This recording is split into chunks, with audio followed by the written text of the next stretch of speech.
Hello traders, this is Chris Keene from akeenpointofview.com and this is Currency Watch. It's been another rather quiet day of trading in North America, similar to a rainy day as it is here in Tampa, where most of the majors are just sitting around biding their time, waiting for a better opportunity to do something in a more advantageous market. Heading into tonight's trading, the data is rather slow in Asia, where we have the monetary policy meeting results and rate decision from the Bank of Japan, and we also have the Bank of England minutes out of England at 8:30 GMT time.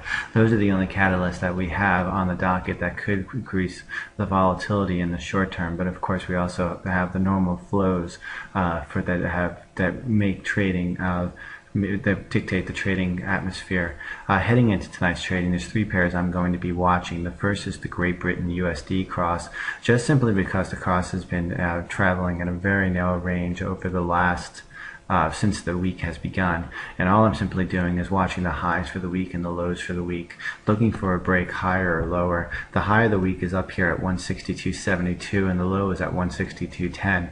A break above the highs of the week could put the pairs in range for a move back up towards the 164 region. A break towards the bottom of the range at 162.10 could put in play another test towards the bottom of the range at around the 161.30 level. The next pair I'm paying attention to is the AUDUSD, because as you can see, the Aussie USD has started the week off by bouncing off the descending trend line that had capped the price action over the last few months, and has moved back down to test the trend line that used to act as resistance, which is now support around the 104.13 level. The pair moved down, tested it, and it has bounced back up. We got above it.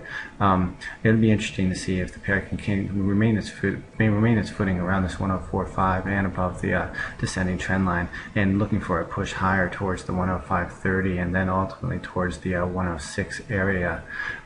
If the pair does break below the trend line, though, and the 104 zone, we could see a push down towards the 102.80 area in the short term. The last pair I'm watching is, just because it is the EURUSD, is the cross, as I spoke about yesterday in Currency Watch, that the pair was trading in a rather narrow range, just like the pound is, and the pair has broken to the downside of the range, which it did in early trading in Europe, and now the pair is down about 30 pips from an entry point. If the pair can continue this downward motion, we could get a push down to 129.30, but it is currently hitting support levels. Any move back up towards the above the 130.80 level would support a push back up towards the 131.70 zone. That is it for Currency Watch. This is Chris Keene from A Keen Point of View. Remember to keep your trades keen and to play it safe.